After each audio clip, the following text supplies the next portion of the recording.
Hallelujah, praise the Lord. ஆண்டவராகிய இயேசு கிறிஸ்துவின் எண்ணற்ற நாமத்தானே இந்த காலைவேளையிலே உங்களை யாவரையும் வாழ்த்து வரவேற்போம். இந்த காலைவேளையிலே தேவனுடைய நாமத்தை மகிமைப்படுத்தும்படிக்காக ஆண்டவர் நமக்கு கிருபை தந்திருக்கிறார். இந்த காலை வேளையிலே தேவனுடைய வார்த்தைக்கு நேராக நாம் கடன் சொல்லுவோம். யோவான் சுவிசேஷம் 1வது அதிகாரம் 12வது வசனத்தில் நாம் வாசிக்கிறோம். அவருடைய நாமத்தின் மேல் விசுவாசம் உள்ளவர்களால் அவரை ஏற்றுக்கொண்டவர்கள் எத்தனை பேர்களோ அத்தனை பேர்களும் அவருடைய பிள்ளைகள் ஆகும்படிக்கு அவர்களுக்கு அதிகாரம் கொடுத்தார் என்று வேதத்தில் நாம் வாசிக்கிறோம்.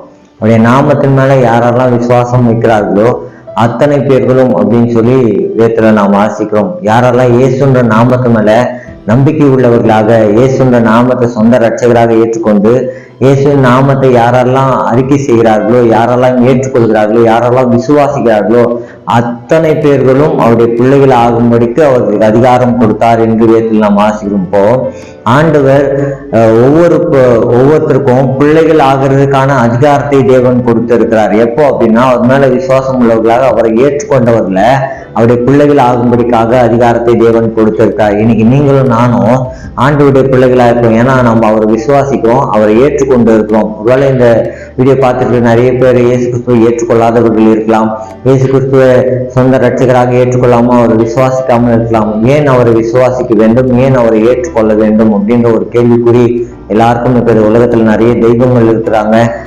அந்த தெய்வங்கள் எல்லாம் செய்யாது இயேசு கிறிஸ்து செஞ்சாரா அப்படின்னு நீங்க கேட்கலாம். ஆமா, உண்மையாவே மற்ற எந்த தெய்வமும் செய்யாத காரியத்தை இயேசு கிறிஸ்து செய்து இருக்கிறார். என்ன காரியத்தை அப்படி செஞ்சார் அப்படின்னா, உலகத்திலே பாவி உலக தெய்வமும் மறிக்கிறதுக்காக இந்த பூமிக்கு வரவில்லை. ஒரே ஒரு தெய்வம் நமக்காக, நாம பாவிகளாயிட்டு நமக்காக கிறிஸ்து மரித்தார் என்று வேதம் சொல்கிறது.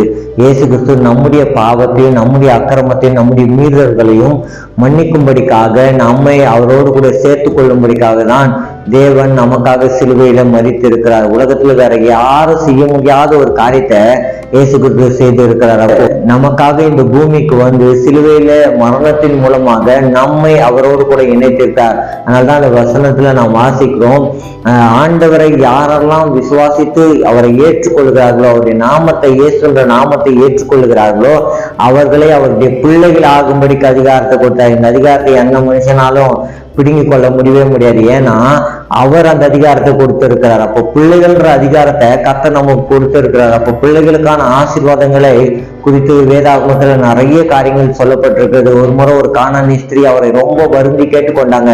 என் பிள்ளைக்கு சுகவீனமா இருக்குது, என் பிள்ளை ரொம்ப சுகவீனமா இருக்குது, அந்த பிள்ளைக்கு நீங்க சுகம் தரணும் ஆண்டவரேன்னு சொல்லி அவரை வருந்தி கேட்டுக்கொண்டார்கள். அவர்கள் ஒரு அந்நிய ஸ்திரியா இருந்தாங்க. உடனே இயேசு கிறிஸ்து சொன்னாரு, முந்தி பிள்ளைகள் திருப்தி அடையட்டும் அப்படின்னு சொன்னார். அப்போ பிள்ளைகளுக்கான ஆசீர்வாதம் என்னன்னா, முதல் ஸ்தானம் பிள்ளைகளுக்கு தான் ஆண்டவர் கொடுத்திருக்காரு. அதுக்கப்புறம் அந்த அம்மா விசுவாசத்தை பார்த்து அந்த பிள்ளைக்கு அவர் சொன்ன நேரத்துல அந்த மகள் சுகமாயிட்டா, அது வேற விஷயம். ஆனா இன்றைக்கு முந்தி பிள்ளைகள் திருத்திட்ட, அப்போ பிள்ளைகளுக்கான ஆசீர்வாதங்களை கர்த்தர் நமக்கு கொடுக்க ஒரு வல்ல தேவனா இருக்கா. அப்போ முதல் ப்ரிஃபரன்ஸ் யாருக்குன்னா அவருடைய பிள்ளைகளுக்கு தான்.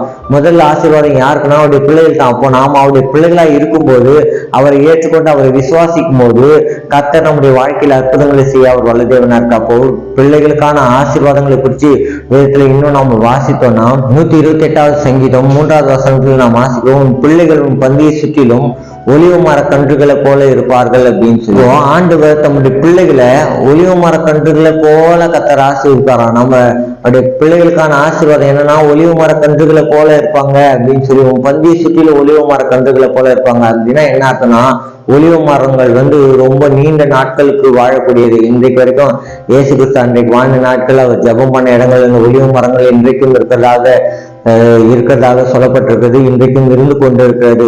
ரொம்ப நீண்ட நாட்கள் வாழக்கூடியது. அதாவது 7000-8000 வருஷங்கள் வாழக்கூடியது இந்த ஒலிவ மரம்.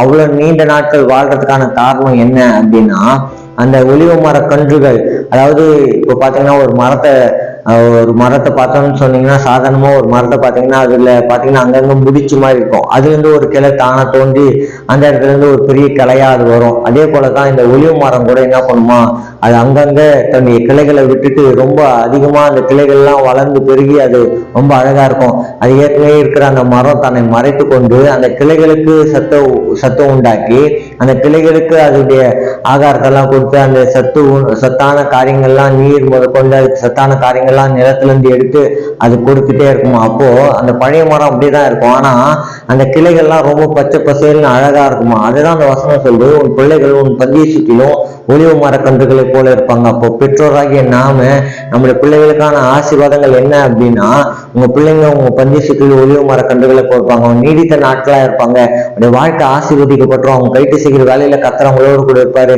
எப்படி இந்த ஒளிவு மரம் தன்னை மறைச்சு கொண்டு தன்னுடைய அந்த கிளைகளுக்கு ஜீவனை கொடுக்குதோ, அதே போல உங்களை மறைச்சிட்டு உங்க பிள்ளைகளுக்கு நீங்க அந்த ஆசீர்வாதத்தை கொடுத்துருக்கீங்க, அந்த நன்மைகளை கொடுத்துருக்கீங்கன்னா கர்த்தரும் கூட உங்க பிள்ளைகளுக்கு அப்படிப்பட்ட ஆசீர்வாதங்களை தேவன் தந்தரில் அவர் உண்மை உள்ள தேவனா இருக்கார். அந்த வசனத்தில் சொல்லப்பட்டிருக்கிறது, அவரை விசுவாசித்து அவரை ஏற்றுக்கொண்டவங்க அத்தனை பேர்களும் அவருடைய பிள்ளைகள் ஆகும்படிக்கு அதிகாரத்தை கொடுத்திருக்காரு. இயேசு கிறிஸ்து ஒரு நாள் மறந்துடாதீங்க. ஏன்னா அவர் நமக்காக சிலுவையில தன்னுடைய ஜீவனை கொடுத்திருக்கிறாரு, நமக்காக கிருபாதார பலியாக வந்திருக்கிறார். நாம் அடிக்கப்பட வேண்டிய இடத்துல நமக்காக ஒரு பலியா வந்திருக்கிறாரு. அவர் நமக்கு பதிலா அங்க மரித்து போயிருக்கிறாரு. அவர் மரித்து போய் அப்படியே செத்து போன தேவன் அல்ல, அவர் மரித்து அடக்கம் பண்ணப்பட்டு 3ஆம் நாள் உயிர்த்தெழுந்து இன்றைக்கும் உயிரோடு இருக்கிற ஆண்டவரை தான் நாங்கள் சொல்லி கொண்டிருக்கோம். அப்போ ஆண்டவர் இன்றைக்கும் உயிரோடு இருக்கிறார். எல்லாருக்குமே பாத்தீங்கன்னா பிறந்த நாள் இருக்குது, அதுக்கப்புறம் செத்து போன நாள் ஒரு நாள் இருக்குது. இந்த உலகத்திலே உயிர் தெழுந்த நாள் ஒருத்தருக்கு இருக்குதுன்னா அது நம்முடைய தேவனாகிய கர்த்தர் ஒருவருக்கு மாத்திரம்தான். அவருக்கு மாத்திரம்தான் உயிர் தெழுந்த நாளை நம்ம கொண்டாடி கொண்டு இருக்கிறோம். அப்போ ஆண்டவர் இன்றைக்கும் உயிரோடு இருக்கிறார். அவரை யாரெல்லாம் ஏற்றுக்கொள்றாங்களோ அவங்க பிள்ளைகள் ஆகும்படிக்கு அதிகாரத்துக்கு, அந்த அதிகாரத்தை எந்த மனுஷனாலும் நான் ஏற்கனவே சொன்னது போல யாரும் பறிச்சு கொள்ள முடியாது.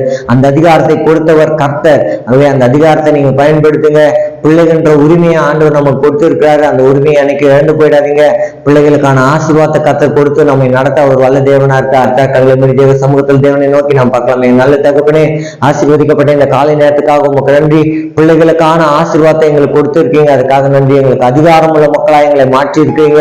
ஆண்டவரே, முந்தி பிள்ளைகள் திருப்தி அடையட்டும் என்று சொல்லியிருக்கீங்கப்பா. ஆண்டவரே பா, எங்களுக்கான ஆண்டவரே நல்ல ஆசீர்வாதங்களை வேதத்துல வச்சிருக்கீங்க. அந்த பிள்ளைகளுக்கான ஆசீர்வாதங்களை நாங்கள் சுதந்திரித்துக் கொள்வதற்கு கர்த்தர் எங்களுக்கு கிருபை செய்யும்படியா ஜெபிக்கிறோம். இந்த கால வேளையில ஒவ்வொரு பிள்ளைகளை கர்த்தர் ஆசீர்வதிப்பீராக. உங்க கைட்டு செய்கிற வேலையில கர்த்தர் கூட இருங்க. பலவீனமானவருக்கு பலனை கட்டளையிடுங்க, சுகவீனமானவருக்கு சுகத்தை தேவன் கட்டளையிடுங்கப்பா.